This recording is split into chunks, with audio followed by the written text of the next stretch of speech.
Gente, estamos agora na sequência com a professora Juliana Novaes. Bom dia, professora Juliana. Bom Tudo dia, tudo bom? bem? Prazer é meu estar aqui com Pois vocês. é, muito obrigada por fazer parte do nosso evento, abrilhantar o nosso evento, né, compartilhar conhecimento, é um grande prazer. Então, a professora Juliana, ela trabalha na Universidade Estadual de Alagoas, né, na unidade universitária de União dos Palmares. E aí, professora, como é que tá o calor aí? Me conte, está mais do que em São Luís, será? Eu não conheço São Luís, mas eu imagino que o calor deve ser quase o 33 mesmo. Se bem que graus agora aqui. não, aqui está em época de chuva, então assim, fica uns 30. Ah, que coisa boa. Professora, então eu vou tomar a liberdade de falar um pouquinho sobre a sua bio, tá ok? Mas fique muito à vontade também, se quiser se apresentar. Prefere que eu fale da sua bio, quer falar de si própria, como se sente melhor? Tanto faz, assim, do jeito que você achar melhor. Então, tá bom, então vou apresentar. A professora Juliana, ela é doutoranda no programa de educação da Unicamp. Ela é mestre em ensino de linguagens pela Universidade Estadual do Mato Grosso, com graduação em letras, com habilitação em português e inglês, pelo Centro Universitário de Patos de Minas. Possui também especialização em educação à distância pelo SENAC. Atualmente é professora assistente e coordenadora do curso de letras, português e inglês na Universidade Estadual de Alagoas, como eu falei ainda há pouco, na Unidade Universitária de União dos Palmares, onde ela também coordena o subprojeto de língua inglesa no Programa Institucional de Bolsa de Iniciação à Docência. Desenvolve pesquisas nas áreas de juventude, linguística e ensino de língua portuguesa e inglesa, com ênfase em compreensão e produção textual, formação docente e práticas pedagógicas. Professora, pode ficar à vontade, vou compartilhar aqui o seu material.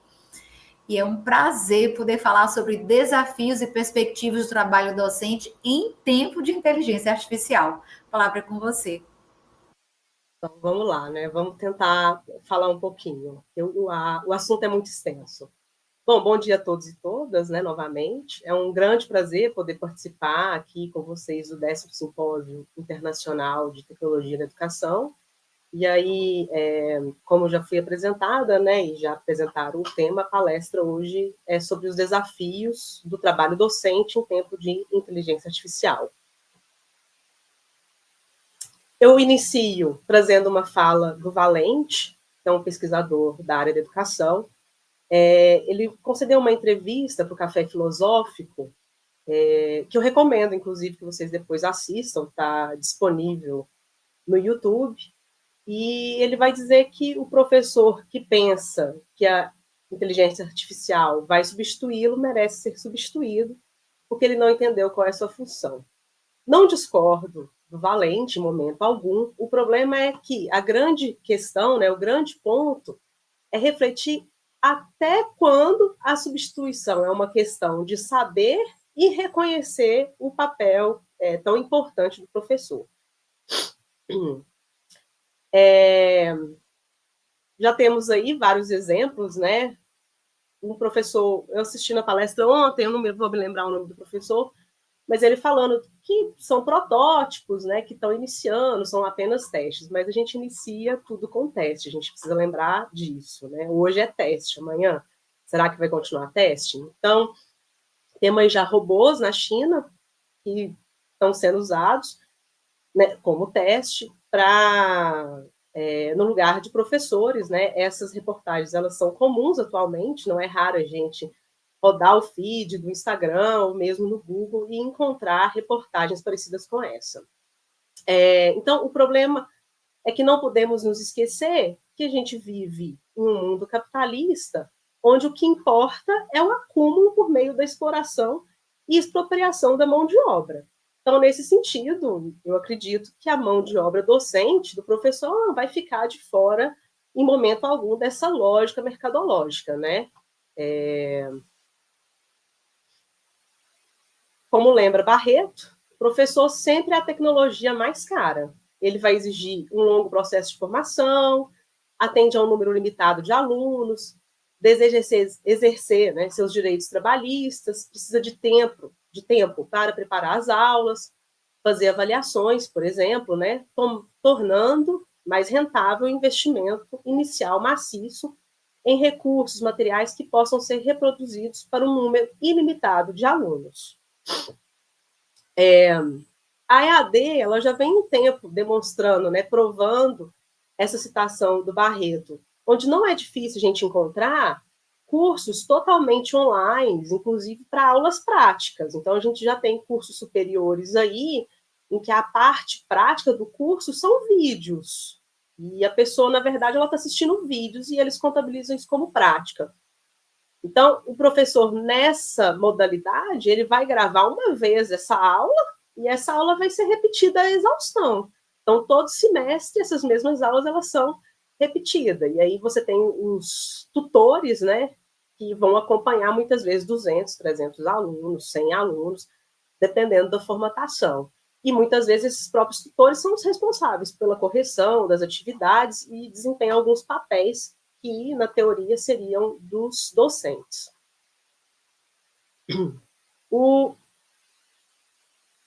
Vou trazer uma definição muito rápida da IA, eu acho que isso no evento foi já muito discutido, ontem, hoje, né, algumas pessoas falaram, mais ontem do que hoje, pelo que eu acompanhei, mas eu gosto muito dessa definição do Chomsky, né, quando ele tem uma entrevista que ele dá para uma revista brasileira, que chama Outras Palavras, vocês encontram facilmente essa entrevista dele na internet também, que é muito interessante, recomendo também a leitura. E ele, ao citar o Turing, ele vai descrever IA como uma capacidade para utilizar computadores e programação para ver se conseguimos alguma compreensão sobre o que é a inteligência humana. Então, eu acredito, né, assim, porque tem duas linhas de pensamento, a gente vê que você tem várias formas de definir a IA, mas eu acredito que é isso, né, que é uma tentativa, mas eles não chegam na capacidade da inteligência humana, do cérebro humano, né, ele usa de algoritmos, então ele vai fazendo relações algorítmicas que consegue criar algumas coisas, mas essa criação a gente tem que tomar muito cuidado também com o termo, porque na verdade ele usa a partir de tudo aquilo que ele tem, né, em seu banco de dados, né, nas nuvens. Então, vejam bem, se quando a gente fala, né, da implementação da IA, a gente está mexendo com questões muito sérias sobre o futuro do trabalho e da educação. Não é apenas a tecnologia por tecnologia. A IA ela está mudando a forma como a gente se relaciona, como a economia funciona, e, claro, isso vai impactar diretamente as práticas pedagógicas, no jeito de ensinar e no jeito que a gente aprende. Não tem como não conectar, né? A educação, ela faz parte da sociedade. Então, se vai impactar a sociedade, ela vai impactar também a educação. E aí, um exemplo que eu posso trazer, né, são as plataformas que já usam a IA para personalizar o ensino.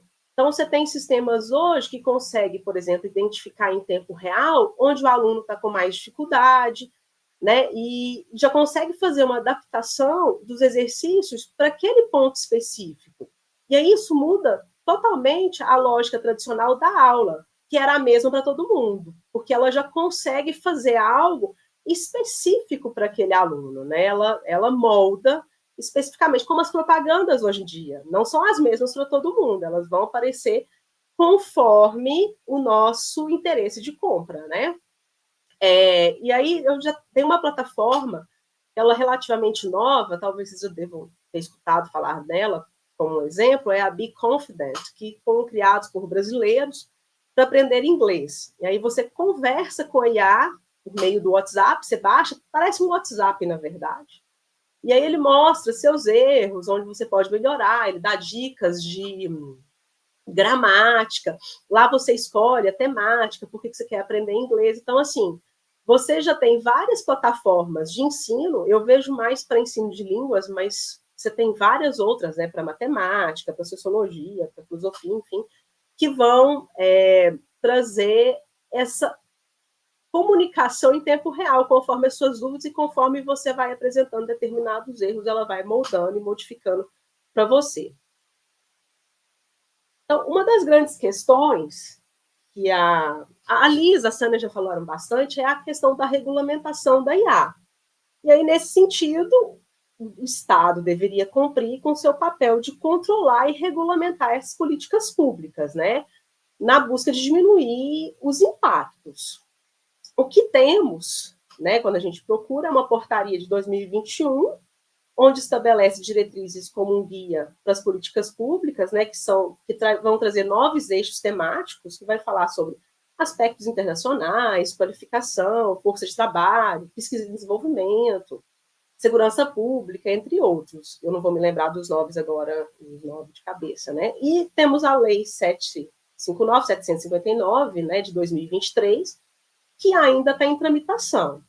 Então, a gente percebe uma preocupação, né? Uma lei não é criada da noite para o dia, né? Ela tem que ser debatida, tem que trazer a sociedade para conversar sobre, entender, né, a dinâmica e poder ser colocada em prática.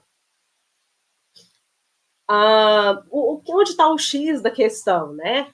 Não é novidade nenhuma a disputa em que a educação sofre pelos grandes conglomerados da educação. Então, onde esses grandes grupos influenciam diretamente, esses grandes grupos, eles influenciam diretamente as políticas. Então, como exemplo, a gente tem o Todos pela Educação. Eles buscam obter um controle da elaboração dos documentos. E aí, na IA não vai ser diferente. Eles já buscaram um controle em outros documentos, como a BNCC anteriormente, né? E aí a gente tem alguns estudos que vêm mostrando, por exemplo, da FGV, né, da Fundação Getúlio Vargas, que foi um estudo de 2019, que vai simular o impacto da IA na economia brasileira. E aí eles fazem lá um estudo num prazo de 15 anos, e eles colocam lá 3 cenários, um com 5%, né, utilização de 5% da IA, outro com 10% e outro com 26%. E o que aparece em todos os cenários é que o mercado de trabalho ia passar por uma reestruturação. Ou seja, vai haver uma queda nos empregos mais simples, menos qualificados, e um crescimento nas vagas que exigem mais qualificação.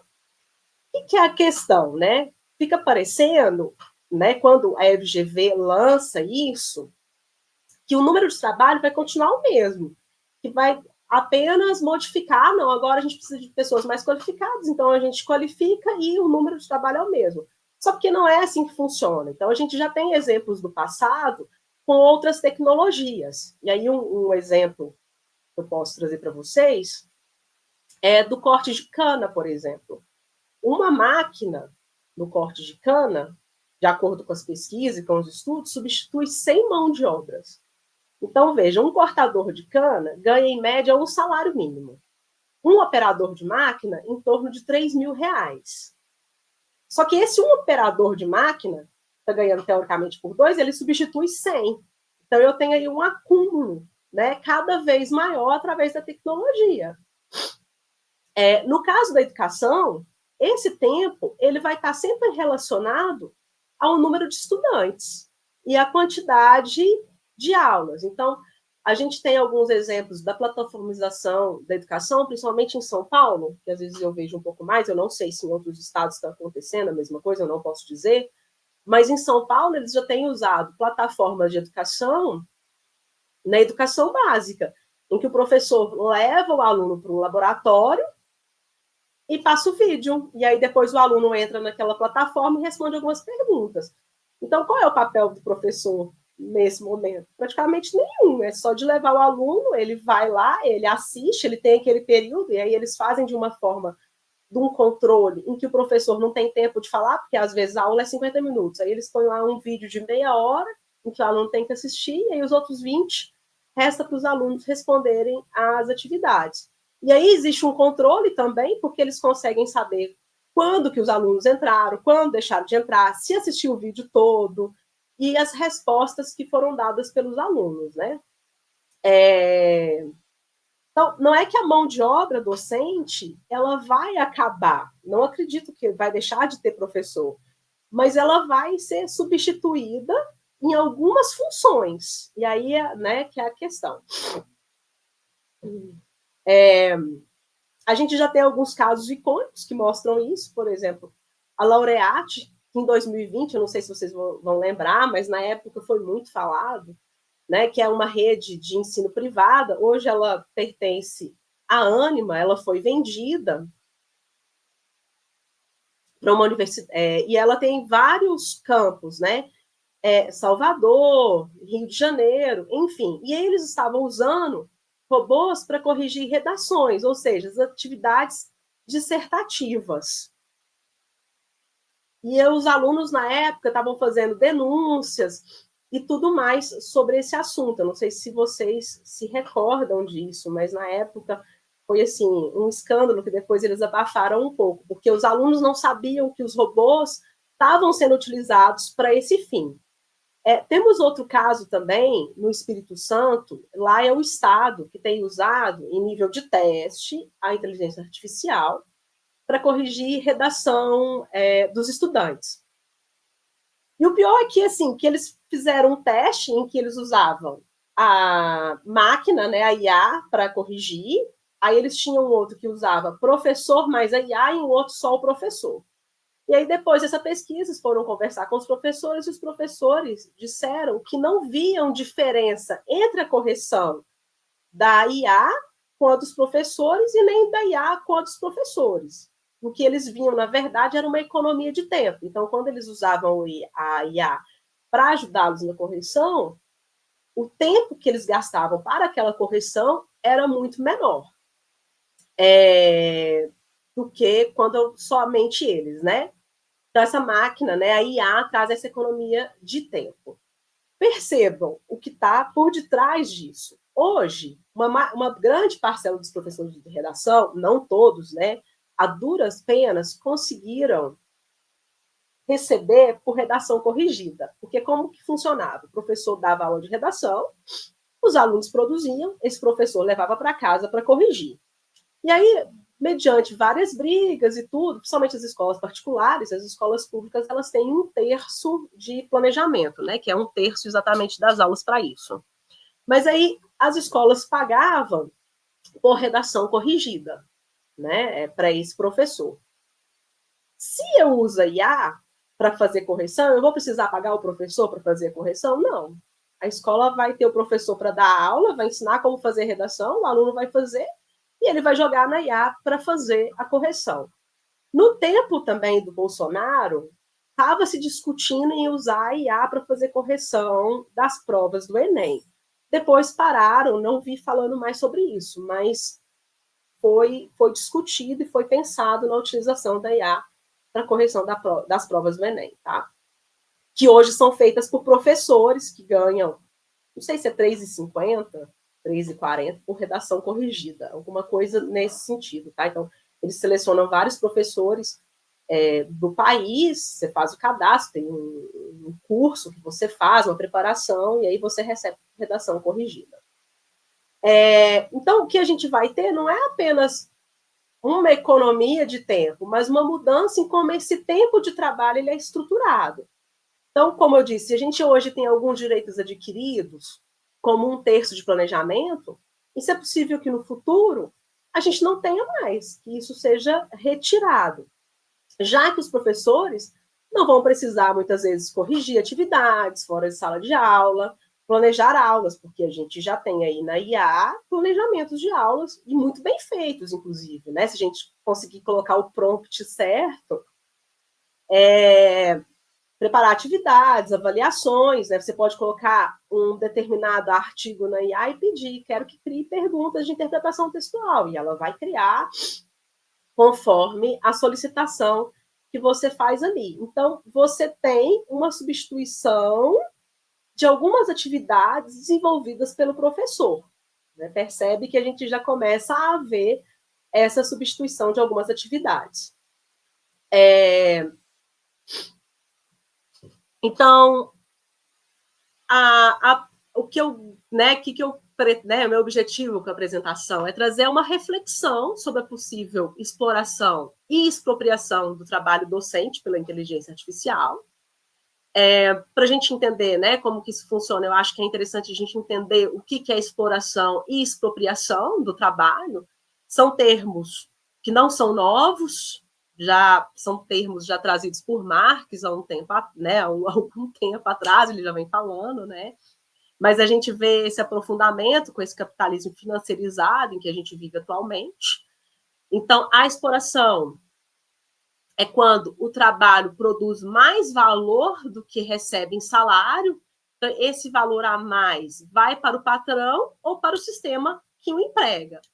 E a expropriação, ela é a retirada do trabalhador os meios de produzir, né? Controlar o seu próprio trabalho. É uma forma mais profunda de dominação, em que o trabalhador perde autonomia e ele é forçado a vender a sua força de trabalho. Aí um exemplo que eu acho que pode deixar um pouco mais claro é a questão dos motoristas atualmente de Uber, né? Motorista de aplicativo. Então, um motorista, por exemplo, que faz 10 corridas no dia, vamos imaginar que ele vai gerar R$500 por essas 10 corridas, tá? A plataforma fica com 40%.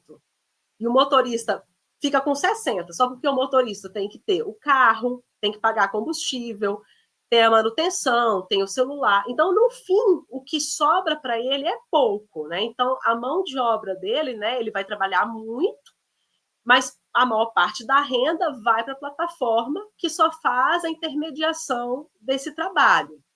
E a expropriação, nesse caso, é quando o motorista ele não decide quem são seus clientes, quanto que vai cobrar, não conhece os critérios do algoritmo, né, que vai definir sua visibilidade.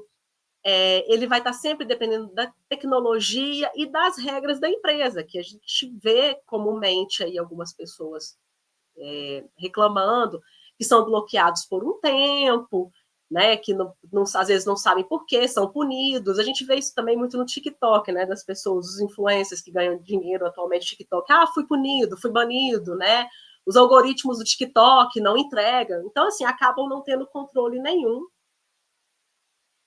e tem uma expropriação. Então, o motorista, ele é retirado da posse do seu trabalho, né? Ele dirige, quem lucra é a plataforma e quem controla tudo é a plataforma. As reformas neoliberais presentes no Brasil, que são por volta da década de 80 e 90, né, vai trazer com elas a mercantilização da educação. E aí, nessa mesma época, 80, 90, não por coincidência, né, a gente vai assistir um aumento das universidades e escolas particulares no Brasil. E aí é uma clara transferência de parte do serviço público para a iniciativa privada. E aí, com isso, vai surgir um problema, que é o de garantir que as escolas passem a implementar a pedagogia, né, da mercantilização, que é a pedagogia das competências e habilidades. Então, não é à toa que a gente começa a escutar tanto, né? Competências e habilidades, tem que fazer o planejamento, tem que ter competências e habilidades. E aí, um dos grandes problemas do capital é manter esse controle ideológico da escola, né? Essa docilização através da escola. E aí, uma das formas que eles encontram, né, que foram encontradas, é por meio de políticas públicas. E aí, um dos grandes exemplos que a gente tem na atualidade do Brasil é a BNCC e o SAEB, que é a prova de larga escala. Por quê? Porque esses dois documentos, eles passam a definir o currículo escolar e o processo educativo todinho, já que o que importa é ter resultado. Então, eu não sei nos estados de vocês, mas aqui em Alagoas, que eu assisto mais de perto, principalmente do PIBID, ano de SAEB é uma loucura.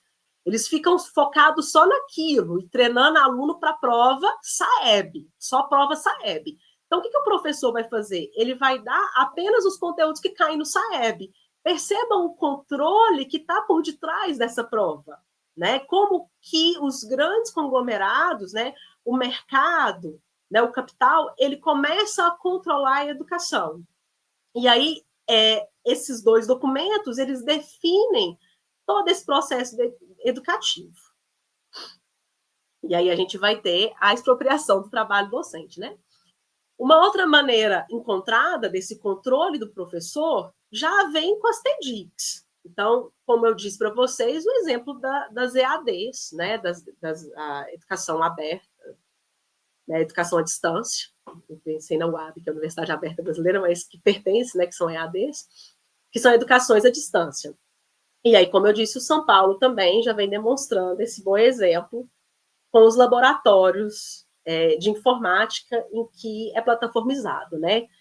E a gente tem também, várias vezes, conteúdos em CD, em software, em plataformas, né? Em que um único docente vai atender um grande número e que o conteúdo ele já está todo pronto, ele só vai replicar aquele conteúdo. Eu acho que é muito claro para quem é professor de língua inglesa, já trabalhou em cursinho, nessas franquias de cursinho de língua inglesa, tudo vem da franquia, né? Então vem o livro, vem o plano de aula, você tem que seguir aquilo certinho.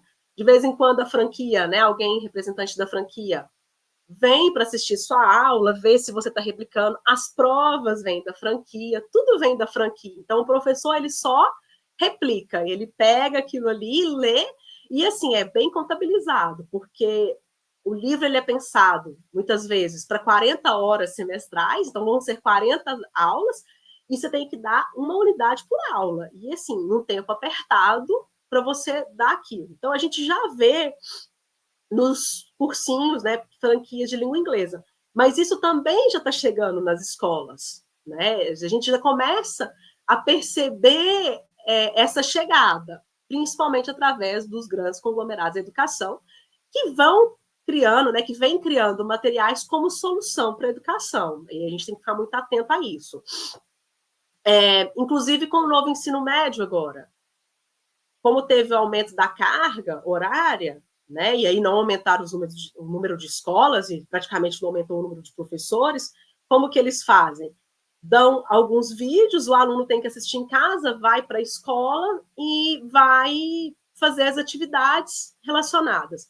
Aí a gente vê também uma propagação que não é à toa, atualmente, eu fico sempre assim, muito de orelha em pé quando começa a falar demais sobre uma nova metodologia de ensino. E essa sempre me incomoda muito, que é a aula invertida.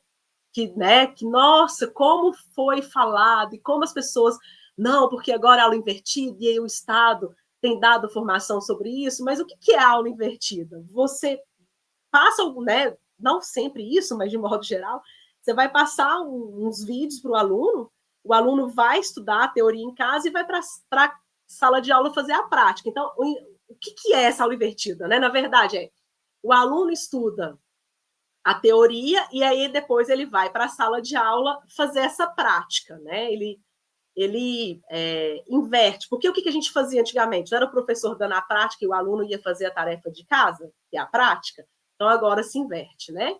Por quê? Porque aí eu mando os vídeos, eu tenho controle do que o aluno está assistindo. Percebe como que vai controlando?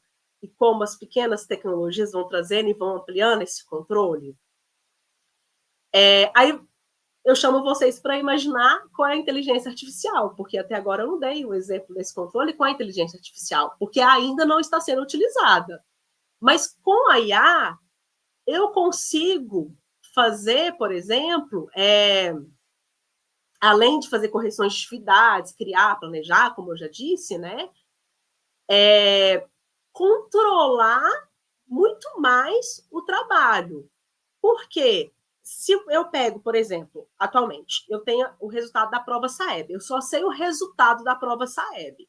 Então, eu sei lá quantos alunos acertaram o número X em português, quantos acertaram o número X em matemática, que são as duas áreas que eles avaliam, e eu consigo saber essa proporção. Mas com a IA, eu vou conseguir fazer comparações profundas. Então, eu vou conseguir, por exemplo, entender qual conteúdo o aluno não entendeu, qual conteúdo, às vezes, até mesmo a metodologia em que o professor ensina, porque vai dependendo de como eu pergunto isso na prova. Isso pode ser bom, isso não é ruim, porque eu posso trazer grandes soluções para a educação. A questão é que o capital sempre demonstrou que ele não está interessado nisso, ele está interessado no controle. Então, esse é o grande problema. Né? É como eles vão poder utilizar mais uma vez a IA para o controle. A gente já, por exemplo, um exemplo, né? E eles já começam a criar. Se você entrar no site do Instituto Ayrton Senna, vocês vão ver lá já, preparando alunos para IA, estão pensando já em plataformas que utilizam a IA para vender para as escolas. Eles já venderam muitos kits, né? A gente, não sei se vocês lembram do kit Acelera Brasil, que era para alfabetização no Instituto Ayrton Senna. Venderam para quase todas as escolas brasileiras. Então, é o que eles estão preocupados. E aí é interessante que é assim, eles vêm, têm um discurso de que a escola não funciona, que a educação está ruim, mas nós temos a solução. Como se todo o problema fosse somente do professor, né? Que fosse só o professor que não sabe, só o professor que é culpado. E aí a gente vai trazer a solução. Ó, tá aqui, ó, o professor precisa usar só esse material. Se ele usar esse material, os alunos vão aprender. É mais ou menos o que eles fazem, né?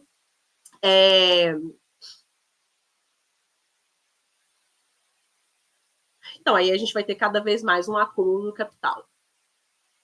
E aí tem uma fala do Minto, que é um professor da Unicamp, que ele fala, né, que não há país que conheça tão bem como o Brasil os efeitos deletérios do uso indiscriminado de tecnologias na educação, quando o seu intuito é potencializar a mercantilização e a lucratividade do setor educacional financeiro.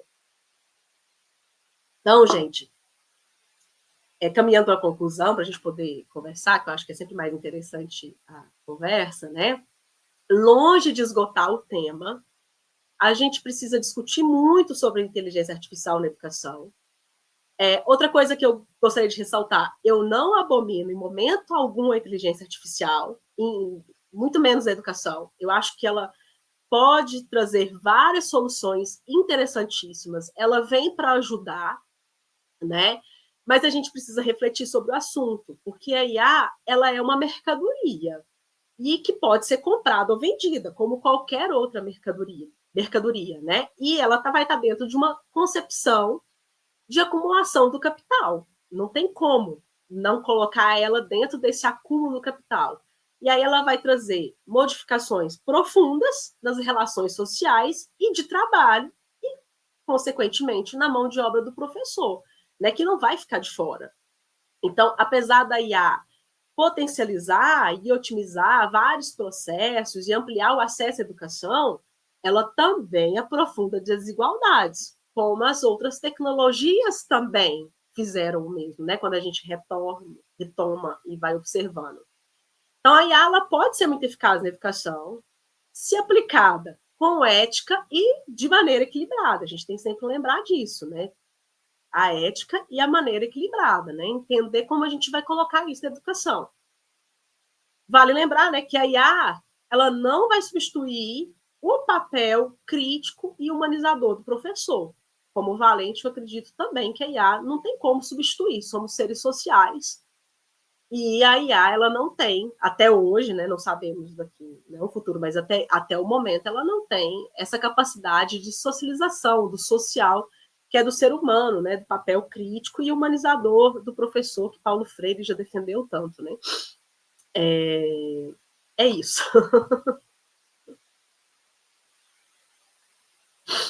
Abri para vocês. Professora Juliana, sua temática ela é muito necessária, né? Porque nós docentes e estudiosos, pesquisadores curiosos de inteligência artificial, a gente estuda exatamente os impactos na educação, mas de forma global, né? Não é só uma fatiazinha. E creio que todos nós que estamos aqui participando do simpósio, nós não somos inocentes, a gente sabe exatamente os prós e contras, né? Só que às vezes, digamos assim, a euforia, né, inicial do uso das ferramentas, né, de IA, faz com que a gente não perceba, mas cada etapa da tua apresentação, ela vem trazendo para a gente, opa, atenção, acorda, isso aqui também é importante, né? Então, Primeiramente, te agradecer demais pela tua fala, né? Muito, muito boa, muito pertinente, atual e necessária, viu, professora Juliana? Sobre algo que você falou, achei interessante, assim, aqueles modelos de curso de inglês, de franquia, né? Eu também sou professora de língua inglesa e começo minha vida, ainda era Pick and Blue, não era nem PBF. Então, depois eu passo para outras 3 franquias. Isso que tu falas é muito verdadeiro, né? Mas aqui eu posso também trazer a minha experiência de mudança de uma faculdade privada aqui na cidade de São Luís, que ela era uma faculdade privada que não fazia parte nenhuma de rede, né? E depois ela é vendida para uma grande rede de educação superior aqui no Brasil. E eu lembro que nós recebíamos modelo curso de inglês, as apostilas, né? Inclusive os slides preparados, que era para a gente replicar em sala de aula. Eu estou falando aqui de graduação, não mais de curso de idiomas, né? Então, essa mercantilização da educação, ela é verdadeira.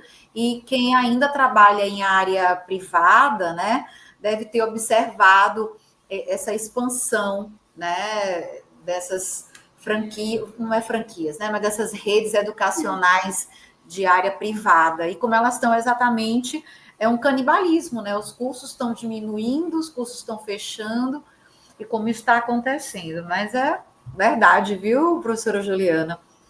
Que coisa boa poder falar sobre esse assunto.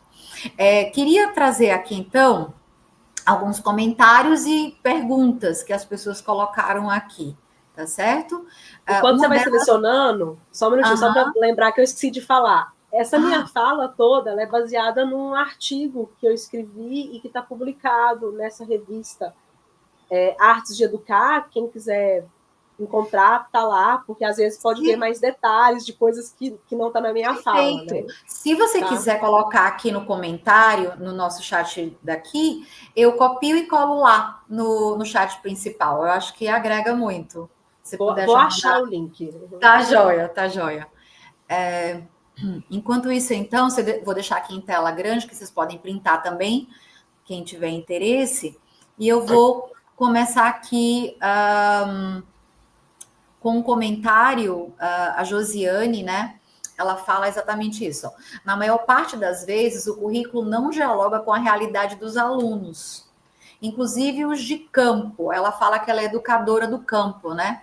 E eu perguntei para ela de que município. Ela falou que é do município de Alto Alegre do Pindaré. Então, a gente fala realmente dessa diversidade, né, professora Juliana? Esse mundão aqui, essa diversidade. Opa, acho que a professora Juliana saiu da conexão. Para vocês também, gente? Confirma para mim. A Juliana voltou. Juliana, acho que você acabou saindo, mas você voltou. Foi, eu cliquei sem querer. Ah, que bom. Então deu tudo certo. Sim, então deixa eu colocar novamente aqui o comentário da Josiane, né? Vou repetir, tá? Ela fala que na maior parte das vezes o currículo não dialoga com a realidade dos alunos, inclusive os do campo. E olha que realidade interessante, né? E ela fala que ela é educadora de uma escola de campo. Eu perguntei qual município, ela falou que é de Alto Alegre do Pindaré, aqui no estado do Maranhão. Então, você que trabalha também, né, no município do estado de Alagoas, essa diversidade, né, que nós temos de realidades, que são realidades díspares, né, Juliana? Se você quiser comentar alguma coisa em relação também ao teu estado. Brasil são vários. Eu sou mineira, na verdade. Eu acho que as pessoas sempre perguntam, por causa do sotaque fica muito claro, né? Então, assim, e já morei em Mato Grosso do Sul, já morei em outros lugares do país, então, assim, acabo conhecendo um pouco e vendo, assim, o Brasil é diverso. O Brasil são vários, né? Não dá para a gente colocar um Brasil só. A questão é que, com a tecnologia, eu estava conversando outro dia com alguém, ela tem dado saltos gigantescos, uma velocidade que a gente não tem conseguido acompanhar. Então, a gente ainda está discutindo a falta de internet nas escolas. Eu imagino nas escolas de campo, porque eu tenho quase certeza que não tem. Aliás, é uma discussão que eu acho que precisa ser feita, é o tal de nativos digitais, porque a pandemia mostrou que a gente não tem nativo digital, a gente tem nativo de dedo, que sabe fazer isso aqui, como a professora falou, os alunos não sabiam fazer um PowerPoint, né? né? Se mandar no caixa eletrônico, acho que não sabem mexer. Então, assim, a gente não conseguiu nem as TEDx, nem os computadores. Imagina, né? A gente ainda está na tecnologia do livro do caderno. Essa a gente conseguiu, né, principalmente com o PNLD, né, com o Plano Nacional do Livro Didático do governo federal, que é recente, né, não tem nem 20 anos, que livro didático chegasse em todas as escolas. Mas a gente não conseguiu computador, internet, chegasse. E a gente já está falando de IA. A gente já não está falando mais, né? A gente está falando de IA. Então, é difícil no Brasil. É difícil. Chegar. Eu trabalho num colégio de aplicação e eu sei que essa realidade, né, ela é verdadeira. E olha que eu estou falando de um colégio de aplicação vinculado a uma universidade. Muitas vezes a gente, para poder ter acesso à internet um pouco mais rápida, para que a gente possa, por exemplo, fazer alguma atividade planejada, estruturada com os alunos, eu lembro que a gente tem que trocar de sala, porque a sala que pega melhor a internet é a primeira do corredor, porque a última do corredor não pega. Né? Então, imagina isso dentro de outras realidades de escolas, né, de campo. Então, Josiane, eu posso sentir a minha dor aqui. Eu imagino a tua dor lá em Alto Alegre do Pindaré. Isso que a professora Juliana traz é verídico, né? A gente está discutindo IA quando, na verdade, a gente ainda não pode dizer que há inclusão digital, né, Juliana? E a pandemia escancarou isso, verdade. Vou trazer aqui uma pergunta da Graziele. A Graziele pergunta, professora Juliana, em relação às questões dos direitos trabalhistas dos docentes, estas substituições que já estão acontecendo, estão sendo regulamentadas ou existe um atrito entre os sindicatos e as instituições? Ô, Graziela, vamos lá. Primeiro que a gente não tem direito quase nenhum, tá? Os direitos, eles são para pouquíssimas pessoas, pouquíssimas. O direito trabalhista professor, então, é algo que a gente tem que olhar mais profundo. Então, eu vou pegar o exemplo aqui de União dos Palmares, que deve ser muito próximo dos interiores do Nordeste e Norte do país.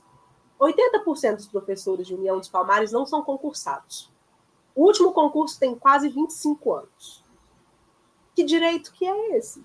Eles trabalham 40 horas e ganham um salário mínimo. A gente tem o piso. Vai reclamar para quem? E assim, a gente tem que entender que direito adquirido não quer dizer direito eterno. É uma canetada, gente. A gente perde tudo. Do mesmo jeito que é uma canetada que o direito vem, é uma canetada que se perde. Então a gente tem que tomar muito cuidado com os discursos, com as nossas defesas, né, com as nossas pontuações, porque a gente começa, às vezes, a escutar muito e a replicar determinadas falas que acabam fazendo com que a gente perca o nosso direito. E a gente está em disputa o tempo todo. Isso é uma disputa o tempo todo. Então, assim, você tem estados que conseguem ter mais o sindicato atuante, mais jeito, mas você tem outros lugares que nem sindicato existe. Nem o sindicato vai existir. E essa divisão de sindicato ela é proposital, exatamente para perder força. Então, aqui no Estado, a gente tem o sindicato dos professores da Universidade Federal, a gente tem o sindicato dos professores da Universidade Estadual, a gente tem o sindicato dos professores da Educação Básica Estadual, dos professores particulares, e aí vai. Não é todo mundo professor, não é a categoria só, a luta não deveria ser a mesma para todo mundo. E não é assim que funciona. Então, assim, a gente não tem nem direito. Eu acho que a questão a gente ainda tem, assim, não é que não tenha zero direito, a gente tem alguns direitos, como 13º, férias. Os contratados não, viu? Em maioria, os contratados não recebem. O que acontece? Não recebe.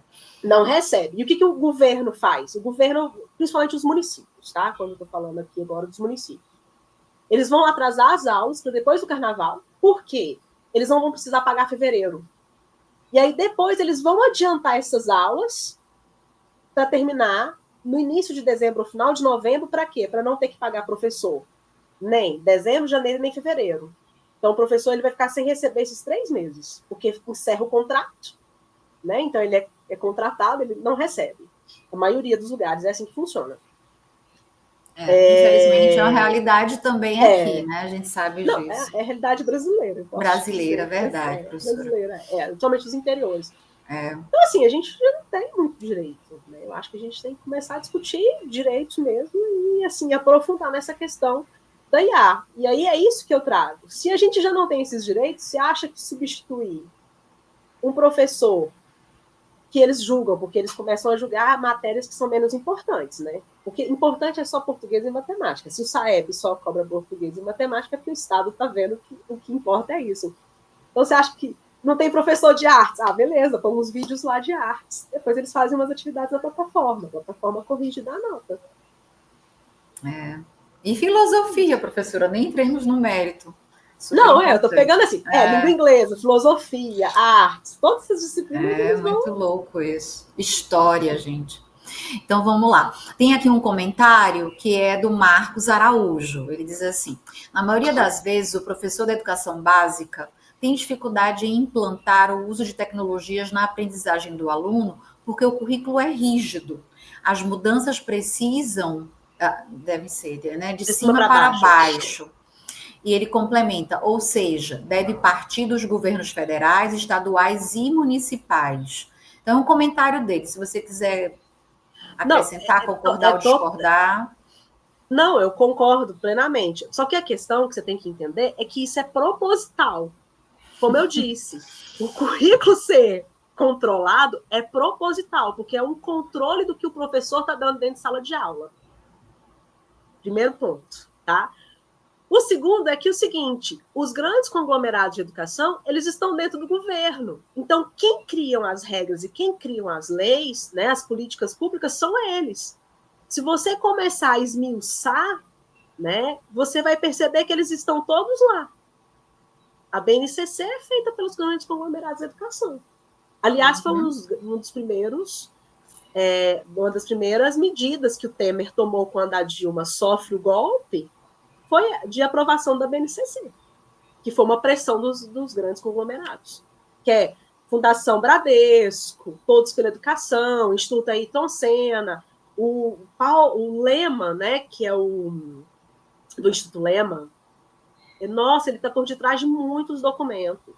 E ele tem uma fala que é interessante, tem uma entrevista que uma pesquisadora norte-americana faz com ele, e que pergunta assim para ele, por que você... O Lema é dono da Ambev, né? Para vocês, quem não sabe. Aí pergunta assim para ele, por que você manda tanto dinheiro para as universidades nos Estados Unidos, que diga-se de passagem que são privadas, né? Aí, e não aplica esse dinheiro no Brasil, afinal você é brasileiro, você está aqui, a empresa é aqui, né? Aí ele fala assim, porque aqui no Brasil as universidades são muito ideológicas.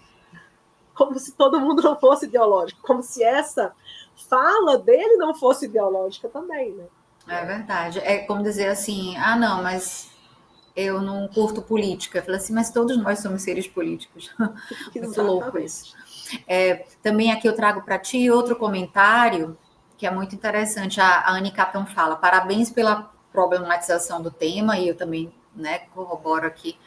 É uma outra faceta da IA que a gente não pode ignorar. Lembrando ainda que os melhores recursos de ferramenta da IA são pagos. Né? Que, na verdade, faz com que exatamente isso fique na mão de poucas pessoas. Né? Perla traz, né, questões pertinentes levantadas pela professora. Olha, tem uma pessoa aqui que é tua conterrânea. A Graziele fala, nenhum direito, né, professora? Também sou mineira. Muito obrigada, professora.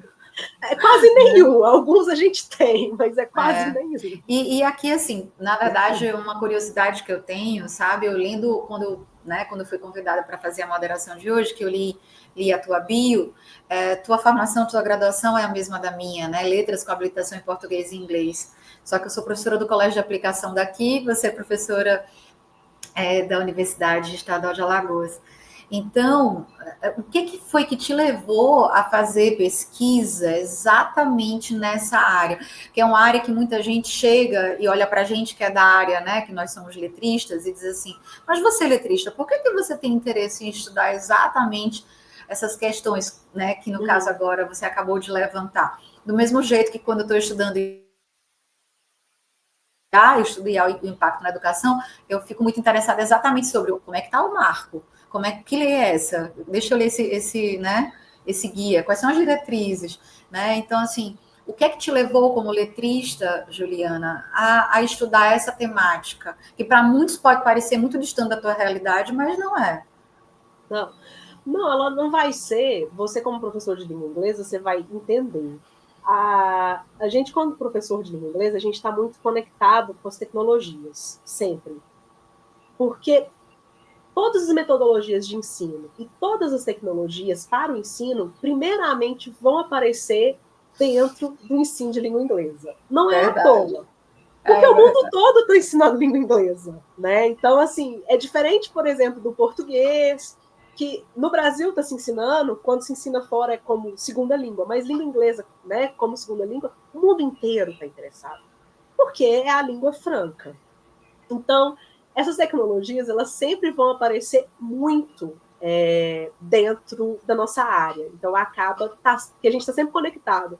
Pode observar que, normalmente, os professores de língua inglesa são aqueles que conseguem mexer com o computador e que conhecem, né? Que sempre são chamados para ajudar em algum problema, porque a gente precisa, né? Exige isso, né?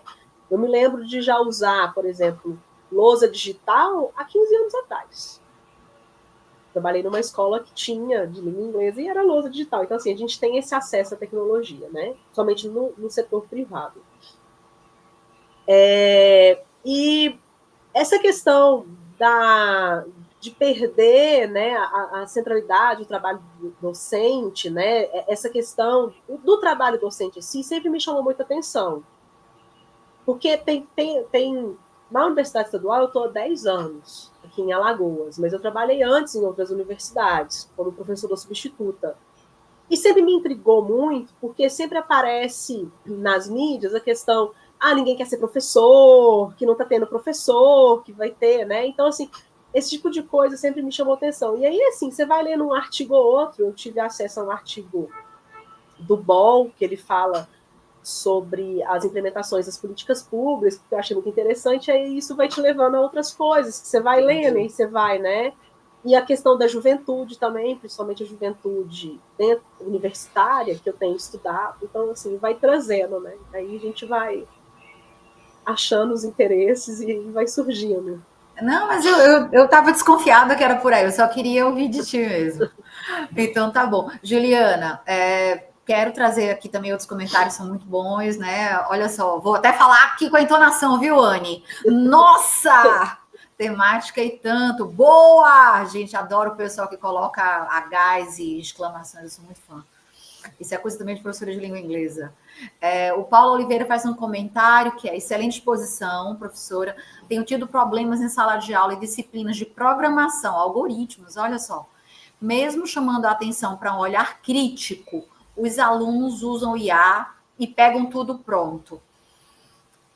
Isso aqui, na verdade, Paulo, eu acho que é uma coisa que a gente vem discutindo desde ontem, né? Que é exatamente você entender que a IA, ela não é tão inteligente assim. Você precisa receber e você precisa interpretar, né? E o conhecimento para poder ver o que vale a pena ser usado, o que não vai, e fazer as adaptações necessárias, né? A questão é a juventude que ainda está assim, né, engateando ainda no uso da IA. Quando eu digo assim, juventude, gente, eu estou falando ainda de, sei lá, mas é a juventude, 9, 10, 11 anos. São os meus. Não, mas a juventude também universitária. Muitos trabalhos são de IA. E eu consigo ver. Verdade, o que acontece? A IA ela tem uma padronização. Se você pega essa padronização, você consegue perceber. Teve um pesquisador agora, eu não vou me lembrar o artigo, porque eu não li ele por inteiro, eu passei o olho, separei, depois eu acabei não retornando. Ele faz exatamente esse trabalho de observar a recorrência dentro da IA. Quem é da linguística consegue entender muito bem isso, principalmente a linguística de corpos, né? Que ela faz isso, né? Que é fazer, aí por meio do algoritmo, não sou da área da programação, então assim, eu não entendo, mas assim, eu sei que ela vai fazer igual a linguística de corpos, que eles pegam, como é que a linguística de corpos é? Né? Eles pegaram várias pessoas, porque agora com a IA você consegue fazer isso também, mas antigamente pegavam várias pessoas, colocavam um gravador nelas, gravavam durante um ano, toda a fala. Aí depois pegavam lá assim os verbos. Amar. Amar normalmente vem em tal posição da frase. Depois de amar, a maior recorrência das palavras é X. E aí disso eles vão criando as teorias. E é mais ou menos a mesma coisa. Ele pega tudo que está na rede e vai criando. Ó, depois disso aparece muito isso, que aparece muito aquilo, né? Vai tornando em algoritmos de números e consegue colocar.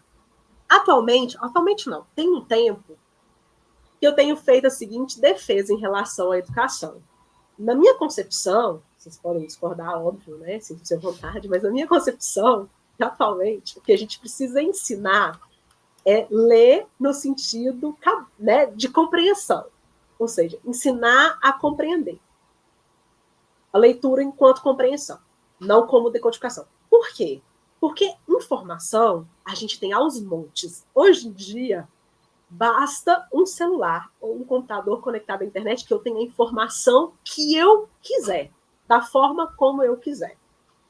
A questão é, as pessoas demonstram que elas não têm conhecimento para achar, porque elas não sabem fazer a pergunta, que é o que a gente, né, o pessoal vem discutir, que é a questão da pergunta. Então, ou seja, elas não sabem fazer essa pergunta, essa interpretação, e elas também não sabem interpretar os dados.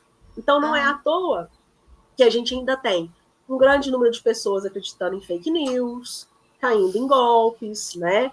Porque não consegue interpretar. E aí, se a gente pegar os dados do INAF, que é o Instituto Nacional de Alfabetização, saiu esse ano os dados. A gente tem quase, eu não lembro, mas eu lembro do passado, a gente tem 30% da população alfabetizada proficientemente, ou seja, que são leitores proficientes. É 30%. Não acredito que tenha mudado tanto do último para cá. Talvez tenha até piorado. Então, a gente tem uma população que não sabe ler. Ela sabe decodificar. Verdade. Mas ela não sabe ler. E aí, se a escola ensina a ler, ela tem acesso a qualquer coisa. Eu queria até partilhar, eu não estou conseguindo partilhar essa tela. Na verdade, tem um artigo da professora Dora Kaufmann. A Dora Kaufmann, ela é maravilhosa, ela tem estudado desde o início, né, essa questão da IA e educação. Ela é da PUC São Paulo, e um dos últimos que ela escreveu, do dia 16 de maio até, ela escreve para várias revistas, uma delas é Época Negócios, ela escreveu exatamente a arte da escrita em tempos de IA generativa, né, e fala sobre... Pois é, ela fala de um autor que eu também não conhecia, que é um filósofo. Eu vou mandar o link para todo mundo aqui. Ela fala de um filósofo interessante chamado... Eu até comprei o livro, que é o Luciano Floridi. Não sei se você já tinha ouvido falar. O Luciano Floridi, ele tem artigos, que é o que ela discute no artigo dela. Ele discute exatamente a influência da IA nas narrativas, né? E é interessantíssimo, porque, na verdade, vai com a profundidade de um olhar mais filosófico, entendeu, professora? É muito, muito, muito bom. Eu vou compartilhar aqui com a gente no chat e também no chat geral, gente. Quem quiser ler esse artigo da Dora Kaufmann, que está lá na Época Negócios, você pode até achar estranho assim, poxa, ela é professora e pesquisadora, mas está escrevendo na Época Negócios. Mas foi o local que ela achou espaço, né? Para escrever. Então, eu respeito muito. Então, quem conhece Dora Kaufmann, é uma leitura que vale muito a pena. Estou colocando lá no chat. E depois eu mando para você também, tá bom, Juliana? Então, aqui o tempo já acabou. O tempo acabou, gente. Vou só, assim, o pessoal colocando aqui temática muito interessante. Não só na IA, mas sempre temos que pensar desde o consumo de recursos até o domínio das big techs, e é verdade, né? Outra pessoa escreve, também sou professora de inglês, aqueles risozinhos assim nervosos, né, que a gente conhece, né, Juliana? Muitos letramentos ausentes para lidar não só com a IA, mas desde a informação básica de leitura, né?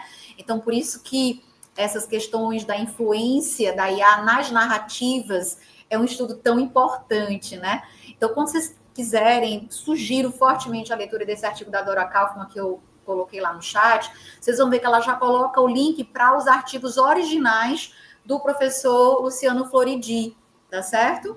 Esse daqui que eu li, que é maravilhoso, é A Ética da Inteligência Artificial, Princípios, Desafios e Oportunidades. Eu adquiri esse livro por causa da leitura do artigo da Dora Kaufmann.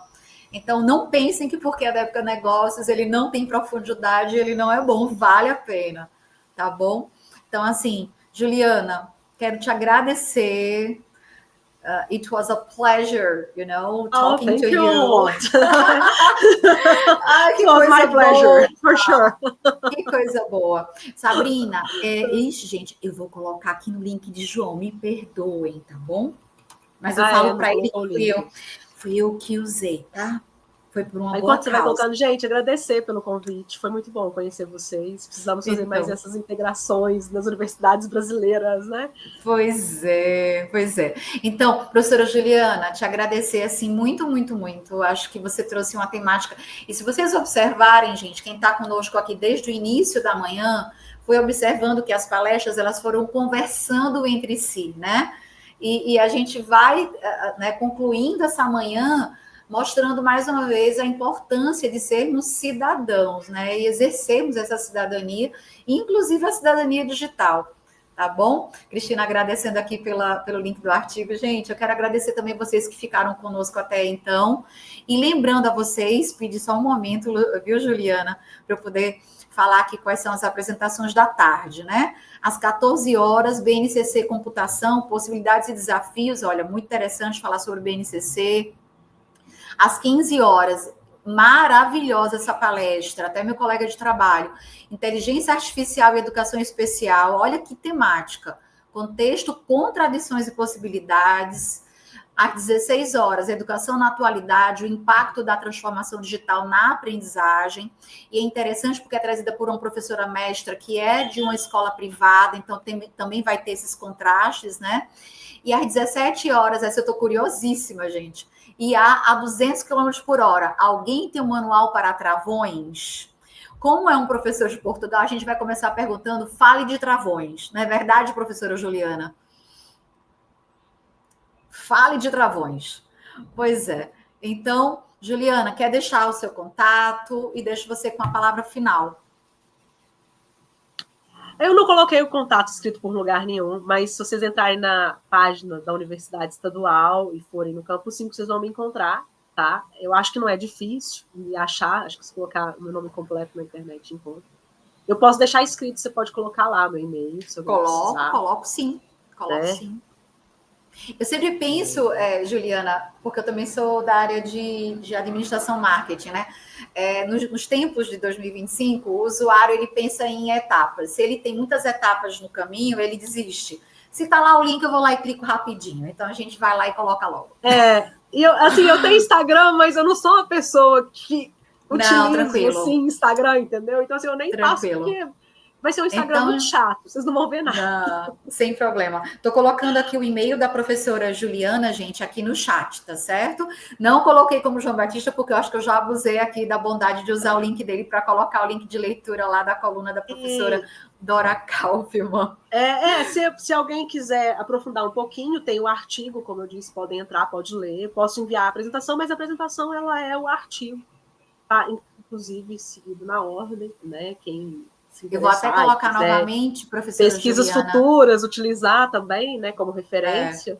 Gente, eu vou usar de novo. O povo usa a gente como referência. Eu vou usar de novo o link de João, um momento, não me entreguem. Tá. Brincadeira. E aí, qualquer coisa que precisarem, pode mandar e-mail, entrar em contato. Da professora Juliana, estou colocando também, viu, Juliana?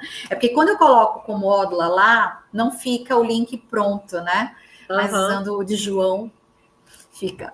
Então, tá certo. Então, professora Juliana, muito obrigada. Foi um prazer conhecê-la. Convido que esteja conosco no restante do simpósio. Tem muita conversa boa, muita conversa produtiva. E também aqui é um local de networking, muito importante, tá bom? Então, aqui, ó, abraços do Maranhão para você. Seja sempre muito bem-vinda. Muito obrigada. E a todos vocês que estiveram conosco até agora, só agradecer. Encontro vocês à tarde. Muito obrigada, gente.